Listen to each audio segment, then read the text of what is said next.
High, welcome to Akash arts. তো এটা আমার পেন্সিল, মেকানিক্যাল পেন্সিল আর স্কেল। তো আমি করব গ্রিড ড্রয়িং। তো দেখো, এটা রেফারেন্স ফটো। তো এটা পার্সোনাল ফটো আমার। তো দেখো, গ্রিড রয়েছে। তো নাম্বার ওয়ারিং করা রয়েছে গ্রিডের, দেখতে পাচ্ছ। তো এখান থেকে 1 2 3 4 5 6 7 9 10 11 12 13 14 রয়েছে, নিচে রয়েছে 24টা। তো তো দেখা যাক আমি কিভাবে করছি, চলো। সহজভাবে বলতে গেলে প্রথমে পোর্ট্রেটটি যেভাবে করবে খাতাতে সেভাবে নেবে, নেওয়ার পরে স্কেল নেবে। এটা দীপক স্কেল। তো স্কেল নিয়ে প্রথমে একটা সিম্পল উপরে দাগ দেবে। তো দাগ দিয়ে দেখো আমি করেছি 1 থেকে 2, 2 ওটা 1 সেন্টিমিটার, আর 2 থেকে হাফ মানে 1.5 সেন্টিমিটার নিয়েছি, প্রত্যেকটা 1.5 সেন্টিমিটার নিয়েছি লম্বাভাবে আর চওড়াভাবে, ঠিক আছে। তো এক সাইডে উপর নিচ দাগ দেওয়া থাকলেও যখন স্কোয়ারভাবে দাগটা কাটা হয় বক্স করে, তখন ওটা বেঁকে যায়, আমার যেটা হয়েছে। তো এর থেকে একটা সহজ উপায় হলো দুটো পাশে সমানভাবে স্কেল দিয়ে দাগ কেটে রাখবে, পয়েন্ট করে উপর নিচও পয়েন্ট করে রাখবে। তাহলে একটা পয়েন্টের সঙ্গে একটা পয়েন্টের মেশাতে সুবিধা হবে এবং দাগও বাঁকবে না। এটাই সব থেকে সহজ পদ্ধতি। কারণ যারা নতুন আমার মতো তাদেরকে এই লাইনটা ফেস করতে হয়, যেটা বেঁকে যায়। আর লাইন বেঁকে গেলে তো পোর্ট্রেটটা ছোট বড় হবেই না, বাজে লাগবে। তো তাই জন্য এই পদ্ধতিটা। আর যারা ফ্রি হ্যান্ডে করো তাদের তো কোনো অসুবিধাই নেই। তো দেখো, এইভাবেই টানতে হবে। তো মাথায় রাখবে দাগ যেন না বেঁকে যায়, প্রত্যেকটা বক্স যেন সমান সমান হয়, ঠিক আছে। তো দেখতে থাকো, চলো।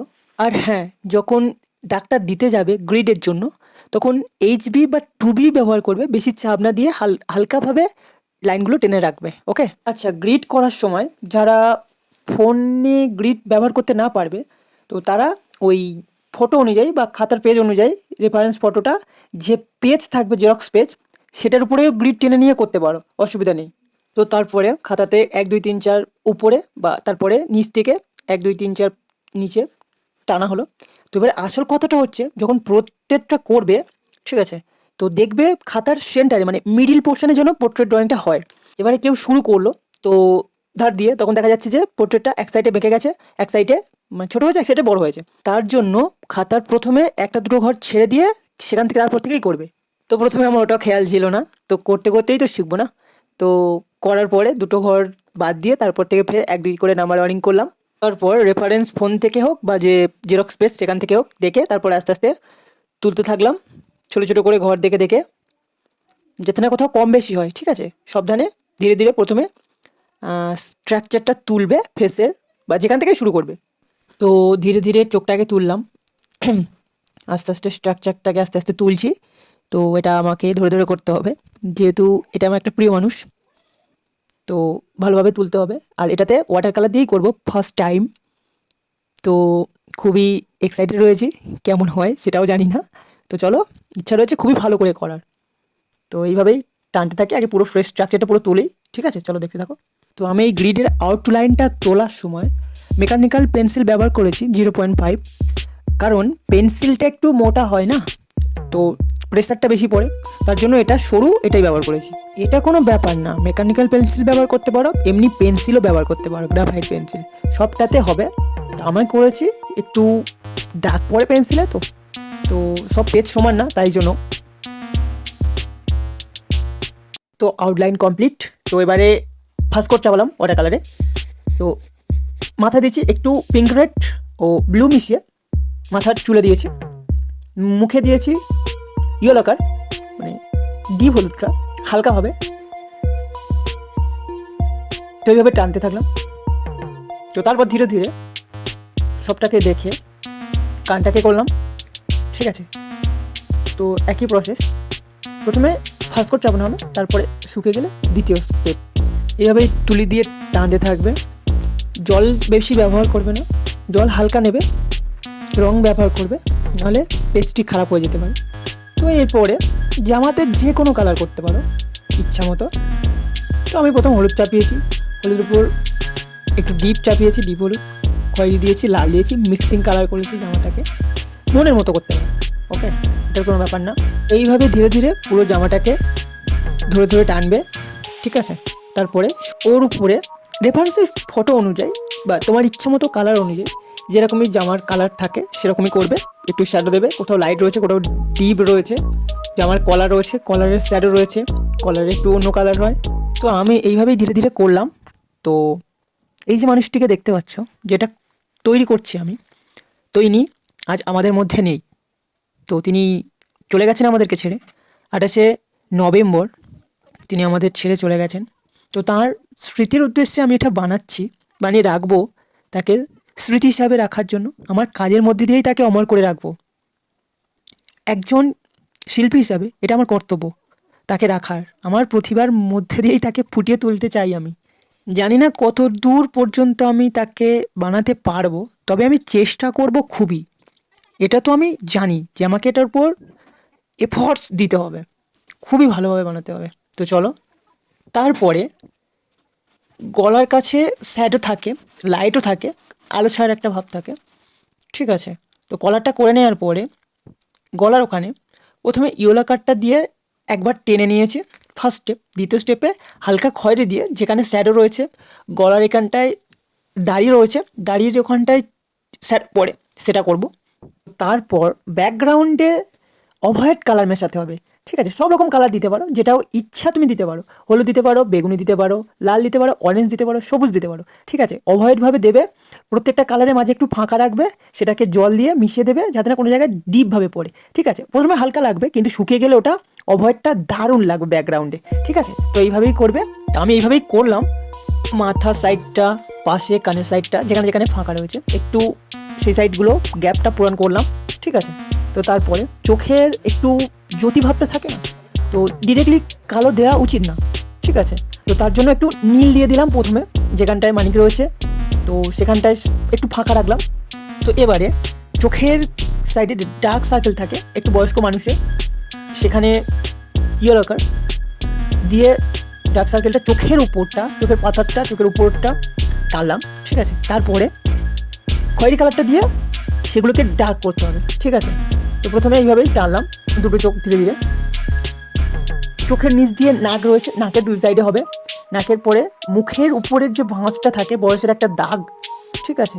নাকের নিচে মুখের উপরে মানে ঠোঁটের উপরটা দাগ থাকে, তো সেখানেও করতে হবে।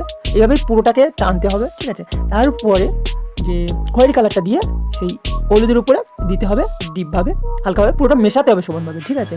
এইভাবেই টানতে থাকলাম। কালার মেশানোর সময় সবগুলোকে সমানভাবে টানতে হবে, কোনোটা শুকিয়ে গেলে সেই জায়গাটা দাগ থেকে যাবে। তো সমানভাবে একভাবেই টানতে হবে যাতে না কোথাও দাগ থেকে যায়। তো তারপরে কপালটা টানার পরে মুখের দুই সাইডটা টানলাম। আর মুখের তো দাড়ি রয়েছে, গোপ রয়েছে, ওটা হালকাভাবে টানলে হবে। ভ্রুতে বয়স্ক মানুষদের পুরো ভ্রুটা থাকে না, কিছু কিছু মানুষ। এখানে যে পোর্ট্রেটটা হচ্ছে এনার ভ্রুতে কিছুটা রয়েছে, ঠিক আছে। তো চোখের ভ্রু নিচে শ্যাডো থাকে, ওটা খয়েরি কালার দিয়ে শ্যাডোটাকে করতে হবে। ইয়েলোর উপর শ্যাডো খয়েরি করবে। এবারে চোখের যে নীলটা ছিল, নীলের উপরে এবারে নিচ দিয়ে কালোটা টানতে হবে। দুটো চোখ টানলাম। তো টানার পরে এরপরে চোখের দাগটাকে টানতে হবে। ডবল দাগ থাকে, ভাঁজ থাকে, চোখের পাতা কুচকে থাকে না, সেই ভাবটা আনতে হবে। তো এইভাবেই দুটো চোখটাকে কমপ্লিট করলাম। সবসময় খেয়াল রাখবে চোখটা করার সময় সবসময় 0 তুলি বা 2 নম্বর তুলি ব্যবহার করতে। আর সবসময় সরুভাবে রাখবে, বেশি জল দেবে না। জল দিলে চোখের ওটাতে সরু দাগটা পড়বে না, সূক্ষ্মভাবটা আসবে না, ঘেঁটে যাবে, ঠিক আছে।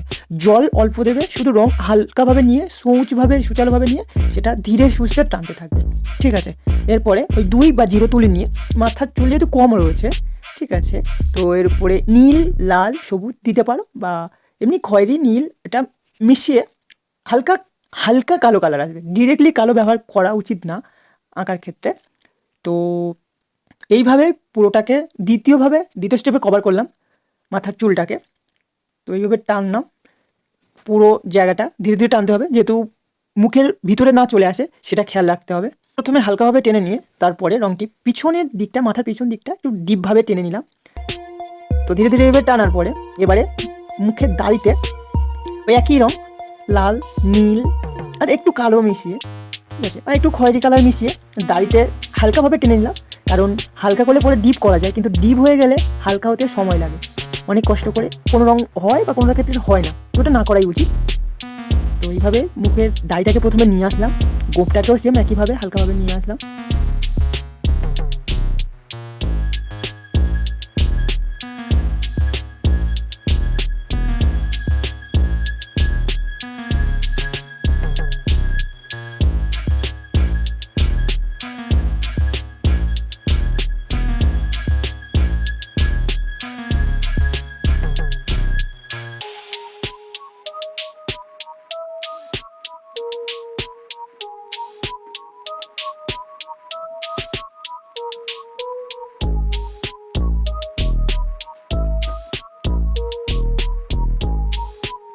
ঠোঁটটা করার সময় ঠোঁটের নিচেরটা ওখানটায় ঠোঁটের জন্য একটু শ্যাডো থাকে, ঠিক আছে? ওই জায়গাটা একটু শ্যাডো করে দেবে খয়েরি কালার দিয়ে। প্রথমে হলুদ কালার দেবে, দেওয়ার পরে হালকা খয়েরি দিয়ে ভালোভাবে মিশিয়ে দেবে শ্যাডোটা আসার জন্য ঠোঁটের নিচের দিকটা, ঠিক আছে? তো এরপরে কানের হলুদ কালারটা দেওয়ার পরে তারপরে আস্তে আস্তে ডিপ হলুদটা দিলাম। দেওয়ার পরে এবারে পিছন দিক থেকে কানটাকে রক্তের জন্য বা চামড়ার কারণে লাল মতো লাগে, ঠিক আছে? সেই জন্য সেখানে খয়েরি কালারটা দিলাম ডার্ক শ্যাডো হিসাবে, ঠিক আছে?